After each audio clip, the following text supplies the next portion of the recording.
Hello everyone, मैं सौरभ आपके अपने यूट्यूब चैनल नॉलेज में आप सबका स्वागत करता हूं। और कैसे हैं आप सब? आशा करता हूं कि आप सब अच्छे होंगे और अपने घर पर सुरक्षित होंगे। आपको बताया जैसे कि आपका एग्जाम आने वाला है यूपीएसआई का। तो इसमें जो अलग एक टॉपिक दिया गया है उसका नाम है मूल विधि। मूल विधि आपको पता है उसमें बहुत इंपॉर्टेंट रोल प्ले करने वाली है आपके एग्जाम में। ठीक है, तो आपको क्या करना है, मूल विधि को तैयार करने के लिए उस पर एक टॉपिक दिया गया है। तो उस टॉपिक का नाम है दहेज प्रतिषेध अधिनियम 1961। अब हम उस टॉपिक के बारे में चर्चा करेंगे। इस टॉपिक के रिलेटेड सारे धाराएं वगैरह हैं उनके बारे में पढ़ेंगे, क्या है क्या नहीं है। इस टॉपिक से रिलेटेड कुछ छोड़ेंगे नहीं आज। ठीक है, इस टॉपिक से क्वेश्चन आएगा तो आप उसे 100% करके आओगे, ये मेरी गारंटी है। 101% करके आओगे इस टॉपिक से। अगर आप ये पूरी वीडियो देखते हो तो इस टॉपिक से और प्रॉपर नोट्स बनाते हो अच्छे तरीके से, जो मैं यहाँ बोलता हूँ वो आप लिखते हो, तो ये गारंटी लेता हूँ मैं कि जो एक भी अगर इससे क्वेश्चन आ गया इस टॉपिक से तो वो आप जरूर करके आओगे। ठीक है, तो सुनो, ये टॉपिक आपको करना है अच्छे तरीके से। और इस टॉपिक को कोई भी दे सकता है, जरूरी नहीं है कि जो तैयारी कर रहे हैं वही देखें। इस टॉपिक को स्पेशली वो गर्ल्स देख सकती हैं, इसलिए क्योंकि उनके लिए बहुत इंपॉर्टेंट टॉपिक है। क्योंकि आपको पता है दहेज आजकल बहुत बड़ा मुद्दा हो गया है, तो इससे रिलेटेड आपको नॉलेज होनी चाहिए। ठीक है, जरूरी नहीं गर्ल्स मतलब कोई भी देख सकता है, जो तैयारी कर रहा हो ना कर रहा हो कोई भी देख सकता है XYZ। ठीक है, तो चलो स्टार्ट करते हैं ज्यादा देर ना करते हुए। तो आपके टॉपिक का नाम दहेज prohibition act, dowry prohibition act 1961 and 1961। ठीक है, तो अब देखो हुआ क्या है। देखो आपको पता है ये हमारा जो ये कानून है ये कब आया? हमारा कानून आया 1961 में। तो उससे पहले क्या दहेज लेते थे ना? नहीं, दहेज चलता नहीं था। उससे पहले क्या था? उससे पहले भी दहेज चलता था, पर वो छोटे स्तर पर था, इतने बड़े स्तर पर नहीं था कि उसके लिए कानून लाना पड़े। मतलब अब की बात नहीं कर रहा मैं बात कर रहा हूँ लगभग 1800 से पहले की। फिर जब 1800 की समथिंग आई तो लगभग लगभग ये दहेज थोड़ा और उभर के आया, और मतलब थोड़ा बहुत और लेने लगे। अब पता है पहले साइकिल, देखो पहले कुछ नहीं लेते थे, पहले बस एक क्या होता था, कन्यादान होता था।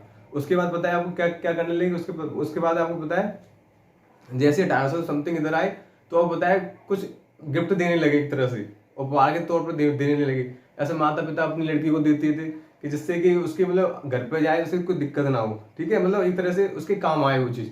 वो एक तरह से इसने के तौर पर यानी प्यार के रूप में देते थे। पर वो आगे आगे धीरे धीरे क्या बनने लगी, एक रिवाज बनने लगा। वो ये बनने लगा कि अगर आप शादी करोगे तो आपको ये देना पड़ेगा। वो मतलब एक तरह से दहेज के रूप में, उसका नाम ही दहेज है, आपको पता है। तो फिर उसके बाद धीरे धीरे क्या हुआ, धीरे धीरे और ये बढ़ता चला गया। तो आपने देखा होगा कि लोग शादियों में रेडियो और क्या देने लगे, रेडियो भी देने लगे और उसके बाद फिर साइकिल भी देने लगे। अब और आगे बढ़ता चला गया तो अब आगे पता है मोटरसाइकिल स्कूटर देने लगे और टीवी देने लगे। फिर आगे और बढ़ता चला गया। अब पता है अब कहाँ तक पहुंच चुका है, मोटरसाइकिल से अब पहुंच चुका है गाड़ी तक। अब इससे आगे पता नहीं कहाँ पहुंचेगा। तो मतलब ये भयंकर रूप ले चुका है ये मुद्दा। ठीक है, कह रहे इस मुद्दे से हमें क्या करना, हमको तो सिर्फ अपने आप को जागरूक करना है और समाज को जागरूक करना है। ठीक है, तो अब सुनो, अब आपको क्या करना है। अब देखो, तो ये मैं यही कहना चाह रहा हूँ कि ये आज़ादी से पहले भी था हमारे, पर आपको पता है आज़ादी से पहले इतना नहीं था। तो इसके लिए सिर्फ आज़ादी से पहले इसके ऊपर एक कानून था, उस कानून का नाम लिख लो आप। क्वेश्चन आ जाता है बाई चांस कि आज़ादी से पहले मतलब इस एक्ट से पहले, इस अधिनियम से पहले कोई कोई मतलब दहेज से रिलेटेड कोई कानून था या दहेज से संबंधी कोई कानून था या कोई कुछ था? तो आप क्या लिखोगे? हाँ था, उसका नाम था सिंध देती लेती एक्ट यानी अधिनियम। ये आया था आपका लगभग आजादी से पहले। ठीक है, आप देख सकते हो इसे 1939 के करीब आया था शायद ही। एक बार चेक कर लेता हूँ, हाँ 1939 में आया था सिंध देती लेती अधिनियम। ये मतलब आजादी से पहले पहला कानून था जो कि दहेज को मतलब रोकने के लिए, इसकी रोकथाम के लिए बनाया गया था। पर आपको बता दूं ये इतना सक्सेसफुल नहीं हो पाया, मतलब ये भी कुछ कर नहीं पाया लोग मतलब इतना इतना ऐसे लोगों ने इसका मतलब एक तरह से रोकथाम नहीं कर पाया इस दहेज का। तो फिर उसके बाद क्या हुआ, फिर उसके बाद हमारा देश आजाद हुआ। फिर हमारा देश आजाद हुआ तो उसके बाद क्या हुआ, चलो देखो, हमारा देश आजाद हुआ तो फिर काफी मतलब सरकार तो मतलब जो हमारी जो सेंटर में बनी थी जवाहरलाल नेहरू उसके प्रधानमंत्री थे और कांग्रेस सरकार थी, आप सबको पता है ना। जब वो सरकार बनी थी तो क्या हुआ था, तो फिर जब सेंट्रल लेवल पे कोई कुछ दहेज से रिलेटेड कोई कानून नहीं था, जब जब मुद्दे टॉपिक, जब उससे पहले आपको बताया कि बाल विवाह, सती प्रथा, ये ज्यादा जोरों पर थे किससे, आजादी से पहले। तो ये जब तक आजादी तक, हमारे आने तक, आजादी, हमारा देश आजाद हुआ था तब तक ये क्या हुए थे, ये तब तक लगभग लगभग बिल्कुल खत्म ही हो चुके थे। अब तो आगे बिल्कुल खत्म हो गए हैं, वो थोड़ा बहुत कहीं भी अब भी समाज में कहीं भी 1-2% रह गए हैं, वो भी धीरे धीरे खत्म ही हो जाएंगे। क्यों? क्योंकि हमारा देश जागरूक हो रहा है, ठीक है। पर हमारा देश जागरूक हो रहा है, साथ ही साथ इस दहेज वाले मैटर में और घुसता जा रहा है आगे, ठीक है। तो अब देखो, आजादी के बाद, वो तो आजादी से पहले कानून था, अब आजादी के बाद इस पे कानून बने थे 2। कौन कौन से कानून थे, उनके नाम लिख लो। आजादी के बाद देखो, पहला कानून आया था बिहार राज्य ने, बताओ, आप सोच सकते हो, ना यूपी सरकार ने, ना महाराष्ट्र सरकार ने, ना गुजरात सरकार ने, किसी सरकार ने नहीं बनाया था इस पर कानून। मतलब कोई इसको लेके कोई सीरियस नहीं था दहेज को लेके, सिर्फ एक राज्य सीरियस हो गया था इसको लेके, उसका नाम था बिहार। तो उसने बनाया था बिहार दहेज अंकुश अधिनियम। देखो, उसने कुछ हद तक अंकुश लगाने के लिए सोचा, ये बनाया था इसने 1950 में। 1950 में बनाया था, ठीक है।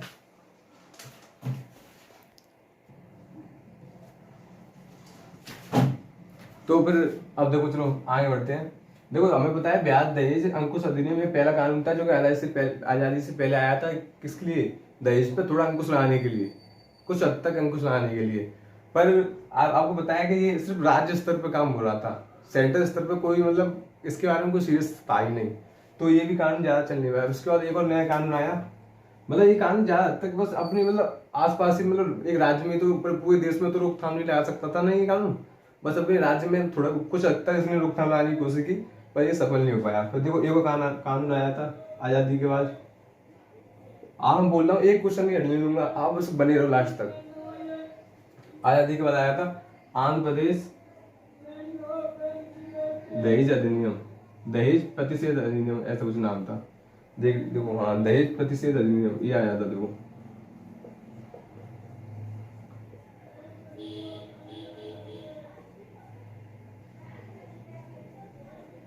ये आया था आपका 1955 के समथिंग, 1955 में आया था ना, हाँ, नहीं 1958 में आया था, 1958 में आया था, ठीक है। तो आपको बताया कि ये दोनों कानून आए थे, राज्य स्तर पे आए थे, तो मतलब सेंटर स्तर पे अब भी कोई कानून नहीं आया था। तो ये कानून ज्यादा कुछ हद तक कर नहीं पाए। पर फिर भी अगर क्वेश्चन आता है कि आजादी के बाद दहेज से संबंधित पहला कानून कौन सा था, तो आप बता दो बिहार दहेज अंकुश अधिनियम। दूसरा कौन सा था? आंध्र प्रदेश दहेज प्रतिषेध अधिनियम। दोनों को नोट कर लो, जल्दी करो नोट, फिर उसका आगे बढ़ते हैं।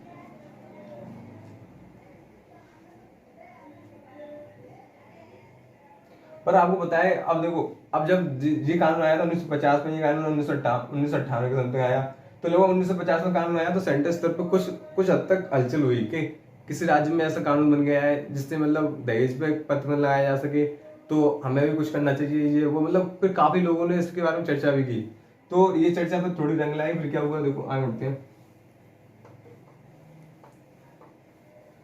तो आपको बताए 1953 में लगभग 1953 का कोई जो मतलब 1953 में क्या हुआ, संसद में एक बिल आया था, गैर सरकारी बिल,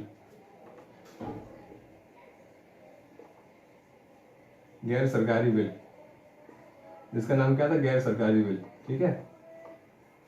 कब संसद में लाया गया था? 1953 में। उस समय हमारे जो ये बिल लेके आए थे, उस समय जो लॉ मिनिस्टर थे, कानून मंत्री थे, उनका नाम था चारू चंद्र, ऐसा कुछ था नाम, वो क्लियर अभी मुझे कंफर्म नहीं है, मैं बता दूंगा, पर ऐसे कुछ था चारू चंद्र करके, ठीक है। तो 1953 में उन्होंने इसमें लगभग दहेज से संबंधित कानून लाने की मांग रखी, मतलब कुछ रखा कि हमें दहेज से संबंधित ये करना चाहिए, वो करना चाहिए।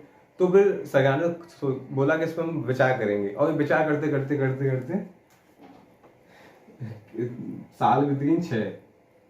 अब बात आ गई 1959 में, अब बात आ गई 1959 में, जब तक हमारे जो हमारे लॉ मिनिस्टर थे यानी कानून मंत्री थे, वो चेंज हो चुके थे। अब इस जगह कौन थे? इस जगह इस जगह हमारे जो कानून मंत्री हो चुके थे, सुकुमार सेन, सुकुमार सेन, ठीक है। इस जगह हमारे कानून मंत्री कौन हो चुके थे? सुकुमार सेन। तो पहली बार 1959 में ये बिल पास हुआ था। अभी मैं इसके बारे में गाता हूँ, पहले इसे नोट करो, है ना? अब इसे साफ कर दूं। हमारे जो लॉ मिनिस्टर यानी कौन थे? लॉ मिनिस्टर कौन थे हमारे? हमारे लॉ मिनिस्टर थे आपके सुकुमार सेन। सुकुमार सेन, ठीक है, ये हमारे लॉ मिनिस्टर थे। तो 24 अप्रैल 1959 को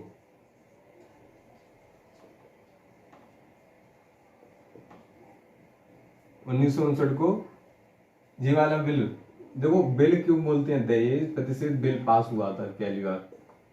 पास नहीं मतलब एक तरह से पेश किया गया था। प्रतिशत बिल ये पास किया गया, पेश किया गया था कहाँ पे? हमारे लोकसभा में पेश किया गया था। कब पेश किया गया था? 24 अप्रैल 1959 को दहेज प्रतिशत बिल लोकसभा में पहली बार पेश किया गया था, ये वाला बिल, ठीक है। अब आप बोलोगे ये तो 1959 में पेश हो गया, पर ये 1961 में कानून कैसे बना? तो इसके बारे में सब बताऊंगा, आप बने रहिए, ठीक है। तो देखो ये जब बिल पास हो, जब लोकसभा में पेश हुआ, आप लिख सकते हो लोकसभा में, लोकसभा में पेश। तो लोकसभा में पेश होने के बाद ये पास भी हो गया, ठीक है, पर लेकिन राज्यसभा में पास ना हो पाया। राज्यसभा में पास नहीं हो पाया ये बिल राज्यसभा में पास नहीं हो पाया। तो फिर आपको बताया कि राष्ट्रपति, तो फिर बताया जो कोई अगर बिल, अगर बताओ कोई बिल अधिनियम कब बनता है? कोई भी बिल अधिनियम बनने के लिए सबसे पहले क्या होता है? उसे लोकसभा में पेश होता है या राज्यसभा में पेश होता है, मतलब इन दोनों किसी सदनों में सबसे पहले पेश होता है। फिर उसके बाद क्या होता है? राष्ट्रपति के हस्ताक्षर होते हैं। राष्ट्रपति के हस्ताक्षर के बाद क्या होता है? कोई बिल क्या बनता है? एक्ट बनता है, मतलब अधिनियम बनता है, ठीक है। तो अभी तो ये बिल ही था ना, तो बिल था ये दहेज प्रतिशत जी वाला। तो ये बिल लोकसभा में तो पास हो गया, पर राज्यसभा में पास नहीं हो पाया। तो फिर उसके बाद क्या क्या हुआ? उसके बाद चलो मैं बताता हूँ। उसके बाद जब ये पास नहीं हो पाया तो फिर उसके बाद देखो आपको पता है कि एक जॉइंट कमेटी होती है, आप जानते हो जॉइंट कमेटी? जॉइंट कमेटी का काम होता है कि कोई अगर बिल पास, अगर कोई बिल आया है, मान लो लोकसभा में आया है, राज्यसभा में किसी में आया, अगर वो पास नहीं हो पा रहा है, मान लो एक सदन से हो गया, एक सदन से नहीं हो पाया, तो फिर राष्ट्रपति क्या कहते हैं कि इस बिल पे जॉइंट कमेटी बिठाते हैं और बोलते हैं कि इस बिल के बारे में चर्चा करो, देखो कि ये बिल, इसमें क्या क्या कमी है, क्या अच्छाइयाँ हैं, क्या बुराई है, मतलब सब बताते हैं। तो ये जो जॉइंट कमेटी के पास चला गया ये बिल, ठीक है। जब ये बिल जॉइंट कमेटी के पास चला गया, उसके बाद फिर जॉइंट कमेटी ने बताया होगा राष्ट्रपति को कि इसमें, हाँ इसमें हमारे देश के लिए थोड़े बहुत मतलब अच्छी चीजें ये हुआ है। फिर उसके बाद क्या हुआ, चलो फिर बताता हूँ। फिर उसके बाद इतना इतना नोट कर लिया। तो फिर उसके बाद क्या हुआ, तो हमें पता है क्या हुआ था। देखो हमें पता है कि जो बिल लोकसभा में पेश हो गया था, फिर उसके बाद राज्यसभा में जा रहा था, राज्यसभा में पेश नहीं हो पाया। तो उसके बाद फिर उसको राष्ट्रपति ने काम भेज दिया था संयुक्त संयुक्त समिति यानी जॉइंट कमेटी के पास। जॉइंट कमेटी ने उस पर विचार किया, उसके बाद राष्ट्रपति को बताया। राष्ट्रपति को बताया तो राष्ट्रपति के पास पावर होती है आर्टिकल 108 से कि वो संयुक्त अधिवेशन बुला सकता है किसी बिल पर। तो उसने 2 दिन संयुक्त अधिवेशन बुलाया, एक तो 6 मई, एक 9 मई को, ठीक है। देखो 6 मई बा 9 मई को 2 दिन संयुक्त अधिवेशन बुलाया गया। 1961 को क्या हुआ, राष्ट्रपति ने इस पर क्या बुलाया? संयुक्त अधिवेशन, संयुक्त अधिवेशन बुलाया, अधिवेशन बुलाया, ठीक है। ये पावर राष्ट्रपति को किस द्वारा दी गई है? आर्टिकल 108 द्वारा दी गई है, ठीक है। इतना क्लियर? तो अब बताओ, राष्ट्रपति संयुक्त अधिवेशन बुला लिया, तो अब संयुक्त, एक बार राष्ट्रपति संयुक्त अधिवेशन बुला ले तो उस बिल को पास करना ही होता है, ठीक है। तो उसके बाद जब बिल पास हुआ, बिल पास होने के बाद लगभग अब देखो ये बिल संसद में पेश होगा जब 2 अधिवेशन बुलाए गए। उसके बाद ऐसे अधिवेशन पे इस पर चर्चा हुई अच्छी तरह से। 2 दिन चर्चा हुई अच्छी तरह से इस पर, संयुक्त अधिवेशन में इस पर 2 दिन चर्चा हुई। 2 दिन चर्चा होने के बाद 20 मई 1961 को ये बिल क्या बन जाता है? ये बिल एक्ट बन जाता है, मतलब राष्ट्रपति के हस्ताक्षर हो जाते हैं इस पर, राष्ट्रपति द्वारा हस्ताक्षर कब होते हैं? 20 मई 1961 को। मतलब कहने का मतलब क्या है, ये वाला बिल क्या बन जाता है? एक्ट बन जाता है, यानी दहेज प्रतिषेध अधिनियम क्या बन जाता है? नहीं, अधिनियम बन जाता है 1961, ठीक है, ये बन गया। जब ये अधिनियम बन गया तो अब बताओ ये पूरे, अब 20 मई को 1961 को ये अधिनियम बन गया, बताओ इतना नोट कर लो। फिर उसके बाद क्या हुआ, 1 जुलाई 1961 से ये संपूर्ण भारत में लागू हो जाता है। संपूर्ण भारत मतलब जम्मू कश्मीर को, उस टाइम जम्मू कश्मीर को छोड़ के था, पर अब पता है 31 अक्टूबर 2019 से जम्मू कश्मीर जो भारत के कानून है वो जम्मू कश्मीर में भी लागू होने लगे हैं ना। तो अब ये संपूर्ण भारत में लागू है इस समय 1961 से, 1 जुलाई 1961 से संपूर्ण भारत में अब लागू है ना। पहले जम्मू कश्मीर को छोड़ के था, समझ रहे हो ना आप, क्योंकि जम्मू कश्मीर पहले, अब जो 31 अक्टूबर 2019 से जम्मू कश्मीर और भारत का मतलब जो भारत के कानून जम्मू कश्मीर में लागू होने लगे हैं, तो ये भी बिल अब जम्मू कश्मीर पे लागू हो चुका है, ठीक है। इतना क्लियर हो गया। अब इतना क्लियर हो गया तो इसे नोट कर लो, एक बार समझा लो अपने आप को, समझा लो। तो उसके बाद हम इसकी धाराओं के बारे में पढ़ेंगे, कितनी धाराएं हैं, किस धारा में क्या क्या लिखा हुआ है, ठीक है। जल्दी नोट करो जल्दी।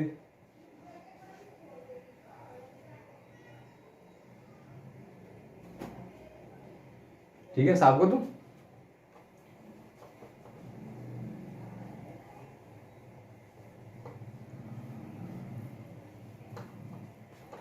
अब देखो, अब आपको पता है कि ये 1 जुलाई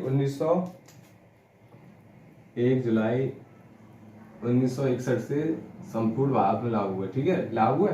अब बताओ इसमें, यहाँ पे संपूर्ण भारत, अब तो संपूर्ण भारत में, पहले जम्मू कश्मीर को छोड़ के था। इतना क्लियर है कि नहीं ये बताओ। अब संपूर्ण भारत में लागू है। बताओ 1961 के बाद इस बिल में 2 बार संशोधन हो चुके हैं। नंबर 1 1984 में क्वेश्चन आ सकता है, 1986 में। तो बताओ क्वेश्चन कितने क्लियर हो गया आपसे यहाँ से। क्वेश्चन नंबर 1, क्या आजादी से पहले दहेज से रिलेटेड कोई कानून संबंधी कोई कानून था? हाँ था, उसका नाम था सिंध रीति नीति एक्ट। आजादी के बाद सबसे पहला कानून किसने बनाया था, किस राज्य ने बनाया था? बिहार राज्य ने, ठीक है। क्वेश्चन नंबर 3, के सबसे पहले दहेज से रिलेटेड कानून की बात संसद में किस किस किस बिल के द्वारा हुई थी? तो आप क्या बोलोगे, गैर सरकारी बिल में हुई थी, ठीक है। उसके बाद क्या हुआ था, किस तारीख को था वो पेश किया गया था? 24 अप्रैल 1959 को पेश किया गया था, लोकसभा में पास नहीं हो पाया था, ठीक है। तो उसके बाद राष्ट्रपति ने 6 मई और 9 मई को क्या बुलाई थी, संयुक्त अधिवेशन बुलाया था 1961 को। जब जा फिर उसके बाद राष्ट्रपति ने 20 मई 1961 को इसमें क्या किए थे, साइन किए थे, और 1 जुलाई 1961 से संपूर्ण भारत में लागू हुआ, ठीक है। उसके बाद देखो इसमें हाँ दो बार संशोधन हो चुके हैं, 1984 और 1986। क्लियर? यहाँ तक किसी को दिक्कत हो तो बताओ, नहीं है दिक्कत, चलो आगे बढ़ते हैं। आप बताओ 2 बार संशोधन हो चुके हैं, इतना याद रखोगे? नोट कर लिया, कर लो जल्दी। अब एक एक चीज लिख के रखना, आप इससे रिलेटेड एक एक क्वेश्चन करोगे, ठीक है। अब देखो, अब बताऊं मैं इसके बारे में, बिल के बारे में बताता हूँ। इसमें देखो आपको पता है, कोई आपने आईपीसी सीआरपीसी के बारे में पढ़ा हो तो पढ़ा हुआ, नहीं पढ़ाया तो कोई बात नहीं, वो अगर आप चाहते हो तो मैं वो भी करा दूंगा, ठीक है। तो बताओ आईपीसी सीआरपीसी और जितने भी कानून है हमारे, जैसे भूमि अधिग्रहण कानून और आईटी एक्ट, आरटीआई, इन सब कानूनों में मतलब लगभग चैप्टर भी है और धाराएं भी हैं, बट इसमें बस धाराएं हैं। इसमें हमें धाराएं दी रखी हैं कितनी, यानी सेक्शंस हैं कितने, कितने सेक्शंस हैं इसमें 10 धाराएं हैं, ठीक है, टोटल हमारी। हम 10 धाराओं के बारे में पढ़ेंगे इसमें, ठीक है। इसमें कोई चैप्टर नहीं है, इसमें कोई अध्याय नहीं है, ठीक है। तो चलो ज्यादा देर कितना करते हुए वहां स्टार्ट करते हैं इस चैप्टर के बारे में। तो पहले सबसे पहले देखो धारा 1, हेडिंग डालो धारा 1, धारा जल्दी फटाफट।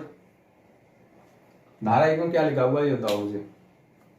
देखो आपसे पूछा जाए दहेज प्रतिशत अधिनियम 1961 यानी डॉरी प्रोहिबिशन एक्ट 1961 में धारा 1 में क्या दिया गया है, तो आप क्या बताओगे? धारा 1 के आप इसे क्या बोल सकते हो, ए पॉइंट बोल सकते हो, का पॉइंट बोल सकते हो, या एक पॉइंट बोल सकते हो, ठीक है, कुछ भी बोल सकते हो, कुछ भी लिखा होगा आप समझ जाना, इसका पहला पॉइंट है। तो मैं इन सबको साफ कर दूं या समझ जाना, ठीक है। तो सबसे पहले इसमें दे रखा है नाम, इसके पहले पॉइंट में। इसके बी पॉइंट में यानी खा पॉइंट में क्या दे रखा है, इसका विस्तार।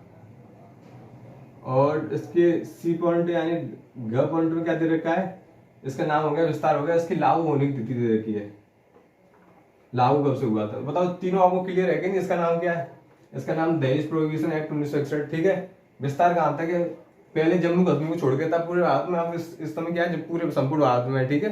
कब से, सॉरी कब से देखो, कब से 1 जुलाई 1961 से, ये तो लागू होनी थी, ये नीचे लिख दो 1 जुलाई 1961। क्लियर? क्लियर था ना? ये आपकी पहली धारा है। अगर आपसे पूछे पहली धारा कितने पॉइंट है, आप बोलोगे 3 पॉइंट है, यानी क ख ग ए बी सी 1 2 3, 3 पॉइंट ही तो है। धारा 1 में 3 पॉइंट दिए गए हैं, धारा 1 में 3 पॉइंट दिए गए हैं। पहले पॉइंट में क्या बताया गया है? पहले पॉइंट में बताया गया उसके नाम के बारे में। दूसरे पॉइंट में क्या बताया गया? इसका विस्तार कहाँ तक है। तीसरे पॉइंट के बारे में बताया गया इसे लागू होनी तिथि का है। ठीक है, क्लियर? अगर इतना क्लियर तो इसमें धारा 2 पे पढ़ते हैं। चलो इसे नोट करना चाहो तो नोट करो, जल्दी करो, जल्दी चलो नोट ही करो पहले से।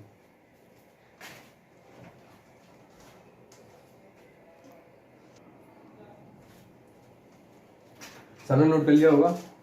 अगर सबने नोट कर लिया, चलो नेक्स्ट बढ़ते हैं आगे हम। अब आती है हमारी कौन सी? धारा 2। बताओ यहाँ तक सबको क्लियर हो रहा है ना? आपको मैं बता रहा हूँ, हटा दूंगा कि धारा 2 में बताया गया है परिभाषा, इसकी मतलब डेफिनेशन, दहेज की डेफिनेशन क्या है, किसके में दिया गया है दहेज की डेफिनेशन। दहेज प्रोविजन एक्ट में, दहेज की जो डॉरी प्रोविजन एक्ट है, इसमें दहेज की डेफिनेशन क्या दे रखी है ये बताना है।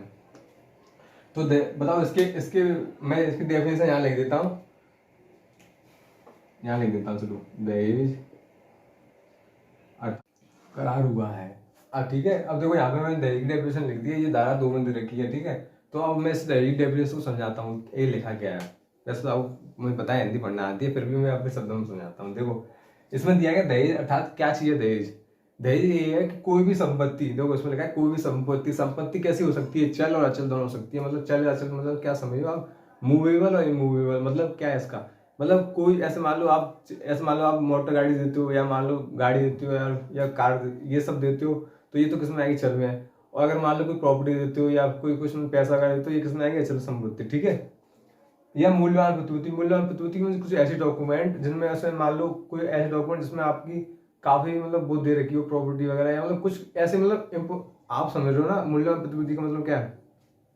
जैसे कि मान लो काफी ऐसे मान लो शेयर्स वगैरह हैं कुछ, तो आप अपने शेयर्स वगैरह जो आपके पास थे मौजूद, तो आपको एक तरह से मूल्यवान प्रतिभूति यानी कुछ डॉक्यूमेंट तौर पे थे ना, आप उन्हें दे रहे हो किसी को, तो ये भी उसमें आता है। ठीक है, मूल्यवान प्रतिभूति के बारे में आईपीसी की धारा 30 में बताया गया है अच्छी तरह से। अगर आप पढ़ना है तो आईपीसी की धारा 30 में पढ़ लेना इसके बारे में। ठीक है, विवाह के समय या उसके पूर्व, या मतलब या तो विवाह के समय आपको बताया देते हैं, या फिर उससे पहले भी अगर आप देते हो, या फिर उसके बाद में भी देते हो। अच्छा, दी गई है, दिए जाने का करार हुआ है, यानी या तो आपने दे दिए, या तो या आप बोल रहे हो कि हम दे देंगे।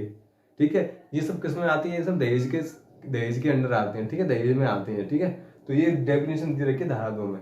दहेज की डेफिनेशन समझ में आ गई ना? आई है तो इसे नोट कर लो जल्दी।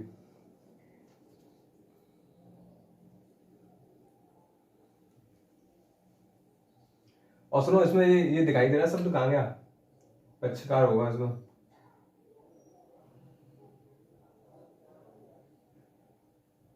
नहीं लिखा है पक्षकार?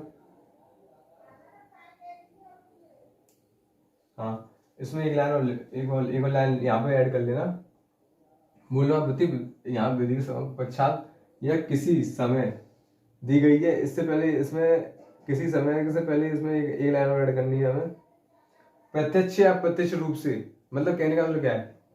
प्रत्यक्ष यानी तुम्हें या तो डायरेक्ट दो या फिर किससे दो। यहाँ पर लिख देता हूँ नीचे लाइन, प्रत्यक्ष या अप्रत्यक्ष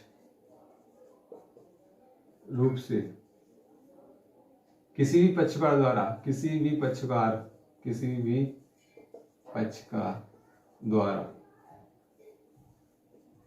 अब ये लाइन आएगी यहाँ से। ठीक है, दी गई है या दिया है, मतलब प्रत्यक्ष या अप्रत्यक्ष मतलब डायरेक्ट या इनडायरेक्ट तरीके से, या तो आप सामने से देते हो या फिर किसी के द्वारा देते हो। ठीक है, किसी भी पक्षकार मतलब जरूरी नहीं लड़की वाले दे, सिर्फ लड़के वाले को, लड़के वाले भी दहेज देते हैं। कुछ जगह आपको पता है जैसे लड़कों की शादी नहीं होती, उस जगह लड़की वाले को दहेज दे के लड़की ली जाती है, आपको पता है। तो वो भी किसी पक्षकार द्वारा। ये लाइन आपको कहाँ ऐड करनी है? बीच में। ठीक है, सही से नोट कर लेना। तो इसमें ये पक्षकार शब्द है। पक्षकार शब्द में कौन कौन आते हैं? देखो पक्षकार शब्द में जरूरी नहीं आपके माता पिता भी आ सकते हैं। जैसे कि मान लो लड़की की माता पिता है, लड़के की माता पिता, दहेज कोई भी दे सकता है। मैंने आपको बताया सिर्फ दहेज लड़की वाले नहीं देते, लड़के वाले भी देते हैं। इस कानून में सब है। ठीक है, तो पक्षकार में माता पिता भी आ सकते हैं लड़की के, चाहे लड़के के। ठीक है, और वो भी आ सकते हैं जैसे कि मान लो रिश्तेदार वगैरह होते हैं आपके, तो वो भी आ सकते हैं इस पर। ठीक है, या मान लो आपको शादी वगैरह कराती हैं तो वो भी आ सकते हैं इसमें। तो पक्ष का शब्द समझ में आया कौन हो सकते हैं? तो पूरी डेफिनेशन समझ में आई ना आपको? अगर डेफिनेशन समझ में आई है तो अब साफ कर दूं इसे। ठीक है, तो चलो आगे बढ़ते हैं। आपको एक धारा के बारे में पता होना चाहिए, क्योंकि आपको कानून के बारे में कुछ थोड़ी बहुत नॉलेज होनी चाहिए कि हमारे देश के कानून में क्या क्या लिखा हुआ है। आप देखो धारा 3, आपने धारा 1 में क्या पढ़ा था? आपने धारा 1 में पढ़ा था नाम, विस्तार और लागू होनी थी। धारा 2 में आपने क्या पढ़ा था? धारा 2 में आपने क्या पढ़ा? धारा 2 में आपने पढ़ लिया कि परिभाषा क्या है दहेज की। अब धारा 3 में पढ़ेंगे। अब हम धारा 3 में पढ़ेंगे। देखो, दहेज लेने व देने के लिए दंड, यहाँ दूसरे लिख देता हूँ। दहेज लेने व देने के लिए दंड, इस धारा में क्या बताया गया है? इस धारा में पनिशमेंट बताई गई है कि अगर आप दहेज लेते हो या देते हो, ठीक है, तो उसके लिए क्या सजा होगी आपके लिए। तो इसमें देखो, इसमें पहला पॉइंट दिया गया है। देखो क्या दिया गया है, देखो इसमें लिखो, मैं लिख देता हूँ, चलो।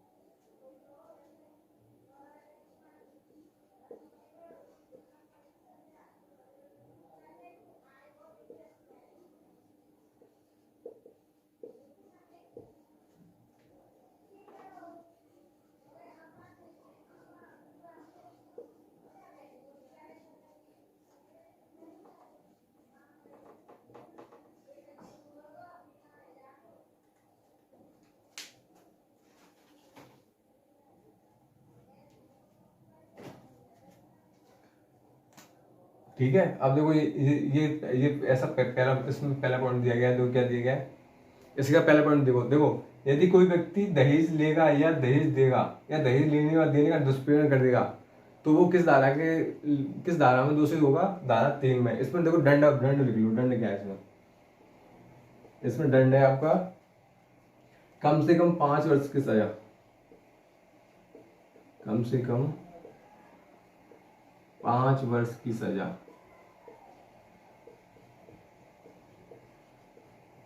कम से कम 5 वर्ष की सजा तथा जुर्माना। जुर्माना कितने तक का बताओ? 15,000 रुपये तक का। आप बोलोगे इतना कम, देखो अभी समझाता हूँ क्या चीज है जुर्माना। देखो 15,000। अब आगे देखो, अब समझ जाओगे आप। दहेज की रकम के बराबर। देखो इससे समझ आया? देखो मैं समझाता हूँ। देखो इसमें कम से कम मतलब मिनिमम साल, ज्यादा भी हो सकती है 5 साल से, मतलब कम से कम कितनी सजा है? 5 साल की, तो आप जेल जाओगे। प्लस उसके बाद अगर मान लो आपने दहेज लिया है, वो 15,000 से कम है, तो आपका कितना लगेगा जुर्माना? 15,000। अगर मान लो 15,000 से ज्यादा है तो आपको दहेज की रकम के बराबर जुर्माना देना होगा। आप समझ में आया? ठीक है, तो ये है, आप इसे नोट करो जल्दी। समझ में आया ना? क्लियर है? अगर कोई भी व्यक्ति दहेज लेगा या देगा तो वो किस धारा के अंतर्गत दोषी होगा? धारा 3 के अंतर्गत या सेक्शन 3 के अंतर्गत। ठीक है, क्लियर? क्लियर है तो इसे जल्दी फटाफट से नोट कर लो।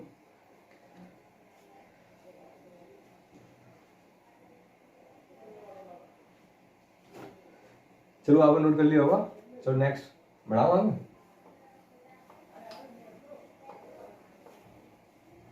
अब आपकी धारा आती है कौन सी? धारा 4, यानी सेक्शन 4 आ गए हम। धारा 4 में क्या दिया गया है? मैं बोलता हूँ ये धारा सिर्फ एक लाइन की है, अब बस आपको समझना है क्या चीज है इसमें, क्या नहीं है। ठीक है, समझ में आ रहा है ना? तो देखो धारा 4 में क्या दिया है। धारा 4 में ये दिया गया है, अगर मान लो अगर आप दहेज की मांग करते हो, सिर्फ उसके लिए दंड है। दहेज की मांग करने पर दंड। दहेज की मांग करने पर दंड। कितना दंड है वो बताऊंगा अभी आपको। ठीक है, दहेज की मांग जरूर कौन करेगा कौन नहीं करेगा ये भी बताया गया है।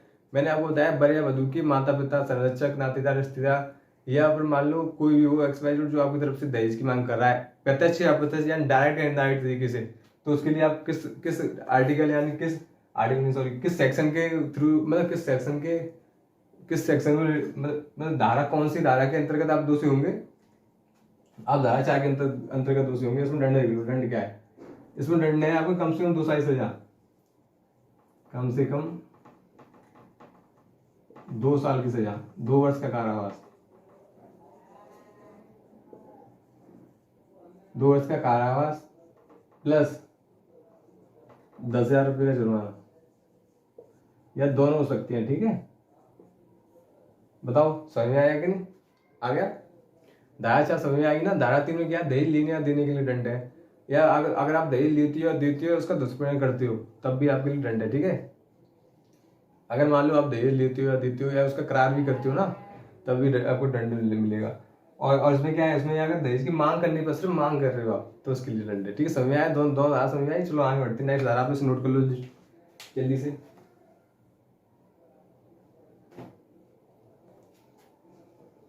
धारा आप चलो आगे वाली धारा पढ़े,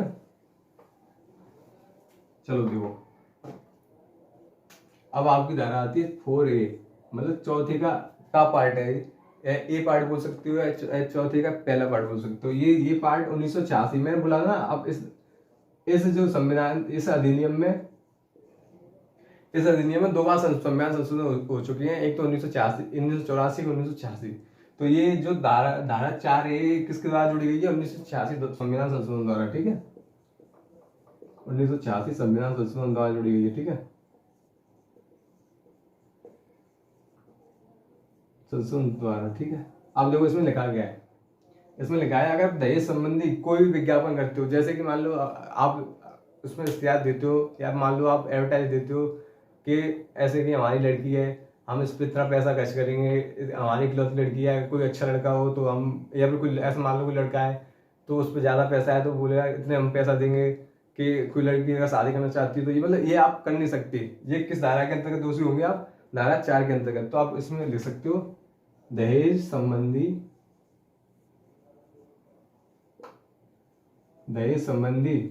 विज्ञापन पर प्रतिबंध, विज्ञापन मतलब एडवर्टाइजमेंट पर प्रतिबंध लगा दिया है इस धारा के अंतर्गत। ठीक है, ये धारा बाद में जुड़ी गई, पहले नहीं थी, जब कानून बना था तब ये धारा नहीं थी। ये धारा 1986 संविधान संशोधन द्वारा ऐड की गई है। ठीक है, प्रतिबंध होगा। ठीक है, अब लिख लो।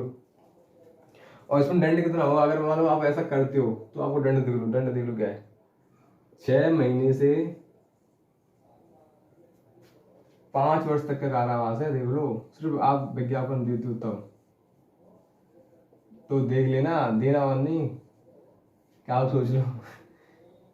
कारावास और जुर्माना भी है, 15,000 तक का जुर्माना है इसमें, या दोनों भी हो सकते हैं। समझ में आया कि नहीं, समझ में आया तो नोट करो जल्दी, नोट करो।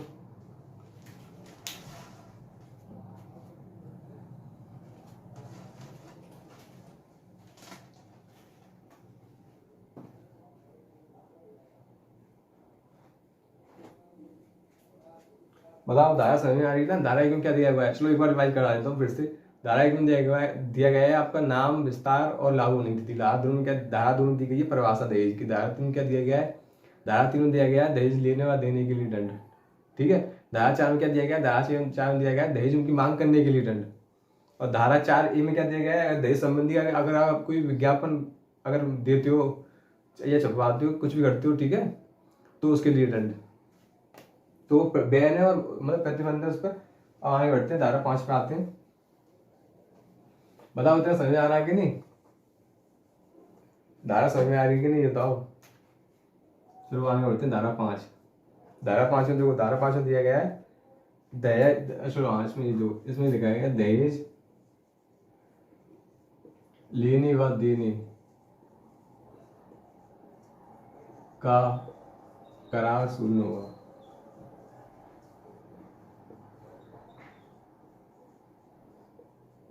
ठीक है, मतलब समझ में आया क्या चीज़ है इसमें यह है कि अगर मान लो, ऐसे मान लो आप दहेज की ऐसे मान लो कोई दहेज देता है, ठीक है, तो एक तो डायरेक्ट तरीके से देता है, ठीक है, एक कोई बोलता है चलो मैं इस पर मैं ये कॉन्ट्रैक्ट कर लेता हूँ, मतलब ये अगर आपको इतना मैं पैसा बाद दे दूंगा, इतना ये दे दूंगा, ठीक है, तो वो सब शून्य होगा।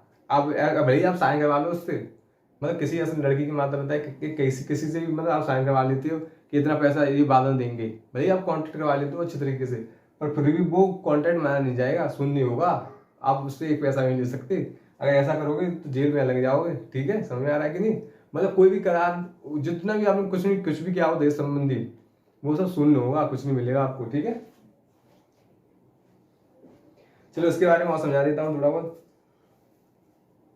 तो ये वाला है धारा 5 में इतना ही है। अब अगली धारा लिखते हैं, धारा 6।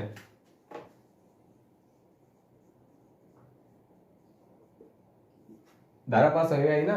कोई भी मतलब कॉन्ट्रैक्ट करते हो अगर मान लो दहेज संबंधित, तो वो शून्य होगा, ऐसा कुछ नहीं है। आपने साइन किए हो या तो सरकार का मतलब कोई भी हो, तो वो साइन में कुछ नहीं माने जाएंगे, वो तो सब पुलिस आपको रख ले जाएगी, एक बार कंप्लेन कर दो। ठीक है, अब देखो इसमें धारा 6 में दिया गया दहेज ऐसे मान लो। अब इसके बारे में समझाऊंगा, पहले तो इसे लिख लो। दहेज का पत्नी या उसके, इसे अच्छे से लिख लो, पहले समझाऊंगा इसके बारे में चीज, एक एक चीज समझा दूंगा, कुछ रहने नहीं दूंगा।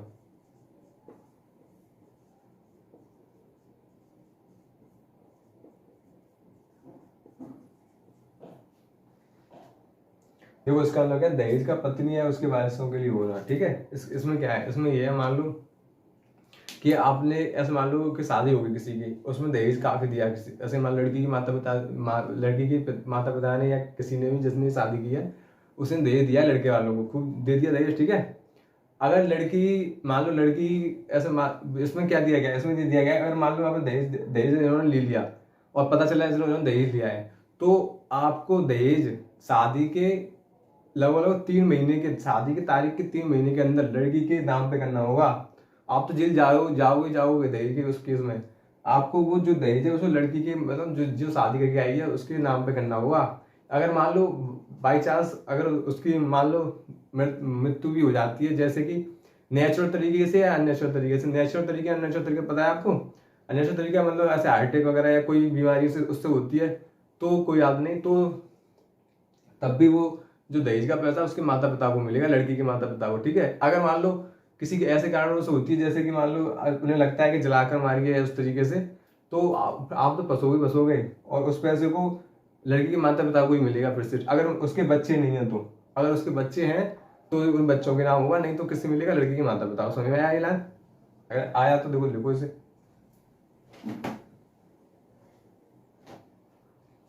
लड़की की अगर नेचुरल तरीके से मृत्यु होती है तो कोई बात नहीं, तो दहेज क्या होगा, दहेज तब भी लड़की के माता पिता को दे दिया जाएगा। अगर मान लो अननेचुरल तरीके से मृत्यु होती है, ऐसा लगता है कि दहेज संबंधी या कुछ भी तरीके से मारा गया है, क्या किया गया है, अगर लड़की के पास कोई संतान नहीं है, उसके पास कोई बच्चा नहीं है, तो वो दहेज किसे मिलेगा, वो लड़की के माता पिता को मिलेगा। अगर उसके पास मान लो कोई बच्चा है तो उसके नाम होगा वो। ठीक है, या फिर लड़की नाबालिग है तो 18 साल की होगी तब उसके नाम होगा, पर होगा उसी के नाम, 3 महीने के अंदर होगा। ठीक है, या फिर जब मिला है उसके 3 महीने के पश्चात, ऐसा मतलब शादी के बाद मिला है तो शादी के 3 महीने के पश्चात, जब से मिला है उस तारीख से 3 महीने के पश्चात आपको उसके नाम ट्रांसफर करना ही होगा। एक इसमें लिखा है धारा 6 में, मतलब समझ में आई कि नहीं धारा? अगर आइए नोट करो जल्दी।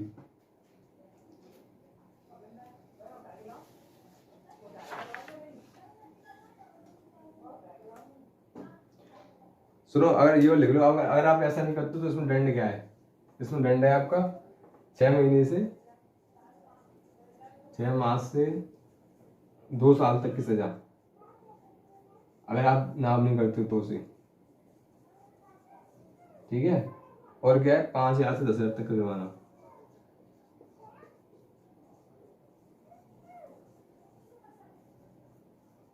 ये आपका दोनों भी हो सकते हैं। ठीक है, आपको कौन समझ में आया? यदि लड़की नाबालिग है, आपने दहेज लिया है, तो आपको लड़की जब तक 18 साल की हो जाएगी तो उसके नाम करना ही होगा। उससे अगर कोई आदमी जब तक 18 साल की नहीं, जब तक आप नहीं कर सकते, पर जैसे 18 साल की हो जाएगी उसके 3 महीने के अंदर आपको उसके नाम करना होगा।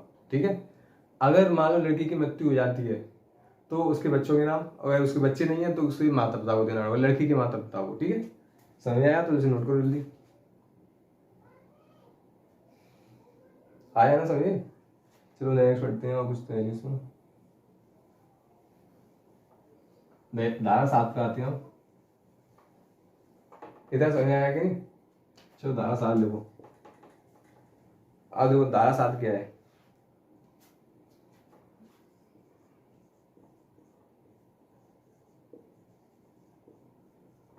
अपराध का संज्ञेय मतलब क्या है, इसका मतलब क्या है? इसका मतलब है अपराध का संज्ञेय मतलब अपराध कि ऐसे ये अपराध हो जाता है तो इस अपराध का संज्ञेय मतलब कौन लेगा, इसकी जांच कौन करेगा, इसके बारे में डिसीजन कौन देगा। तो इसका डिसीजन देखो, लिख लो, महानगर दंडाधिकारी।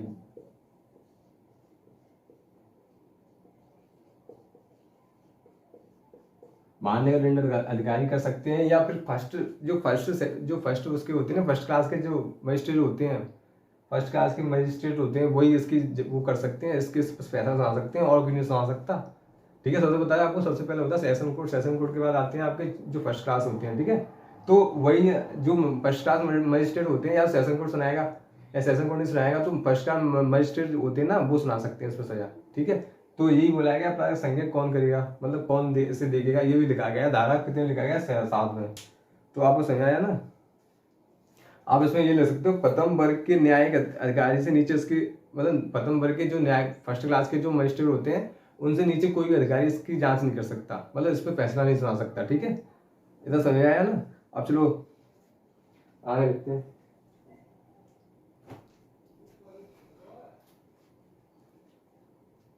चलो अब धारा लिखो, धारा 8, ये समझ में आएगी ना। अब धारा 8 लिख लो। धारा 8 में लिखा संज्ञेय अपराध, मतलब कॉग्निजेबल क्या है ये ऑफेंस, मतलब संज्ञेय अपराध है, मतलब ये बहुत खतरनाक ऐसा अपराध है जिसकी बिना वारंट के आपको गिरफ्तार किया जा सकता है, बिना वारंट की गिरफ्तार,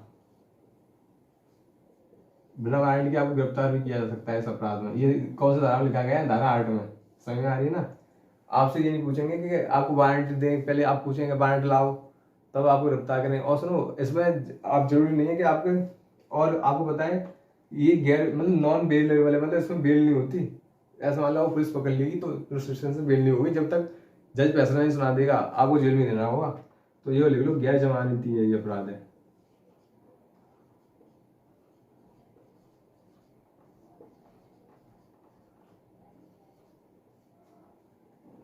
गैर जमानती अपराध है, और ये नन कंपाउंडेबल भी, ठीक है, नन कंपाउंडेबल भी अपराध है ये, मतलब असंविनीय अपराध भी है ये। ठीक है, तो मतलब कहने का मतलब क्या है, आपको बिना वारंट के गिरफ्तार किया जा सकता है, किस में लिखा गया है, धारा 8 में लिखा गया है, और आपको इसमें बेल नहीं होगी। ठीक है, गैर जमानती अपराध है ये। जब तक आप मजिस्ट्रेट सजा नहीं सुना देगा, अगर मजिस्ट्रेट बेल देगा तभी बेल हो सकती है, नहीं बेल नहीं होगी, आपको जेल में घिसना होगा। ठीक है, बहुत खतरनाक कानून है ये। चलो नोट करो जल्दी।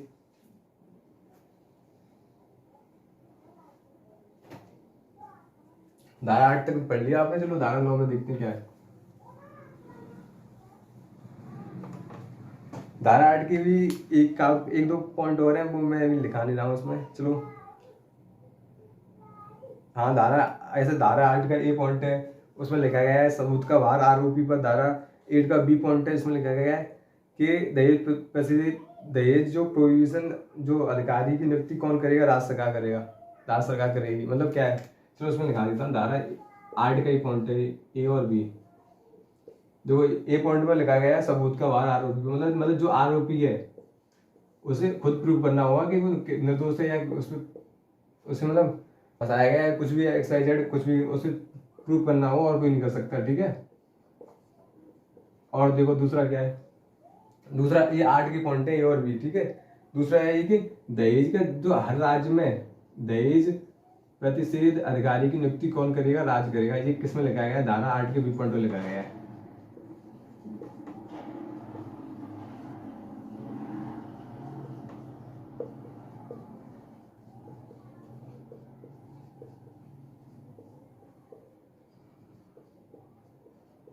ठीक है, मतलब हर राज्य को करनी होगी दहेज प्रतिशत अधिकारी की नियुक्ति हर राज्य में, क्योंकि वो क्या करेगा, काम क्या है उसका, उसका काम है कि दहेज से रिलेटेड मतलब सबको जागरूक करना, और अगर ऐसा कोई केस बनता है तो सबसे पहले यही मतलब यही देखेगा वहाँ पे, और मतलब एक तरह से जागरूक करना, मतलब एक तरह से दहेज से रिलेटेड मतलब आपको जागरूक करना, आपको ऐसा रखना कि ये केस कम हो। ठीक है, इसलिए कौन कौन नियुक्ति करता है, इसकी राज्य सरकार करेगा। ये किस में लिखा गया है, 8 के बी पॉइंट में लिखा हुआ है। ठीक है, नोट कर लो उसे यार, इसको नोट कर लिया हो। चलो आगे बढ़े। आगे बढ़ते हैं तो आता है आपका धारा 9 और धारा 10। ये तो एक लाइन की 9 धारा, फिर उसके बाद आपका चैप्टर ये खत्म हो जाएगा। ठीक है, तो देखो धारा 9 में लिखा है केंद्र सरकार को बना नहीं सकती है देश पर, केंद्र सरकार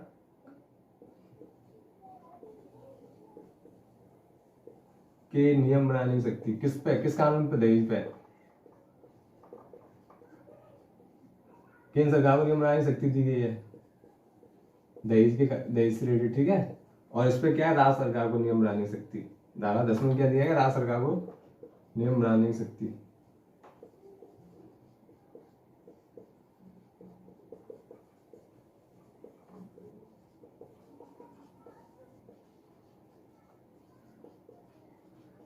क्लियर?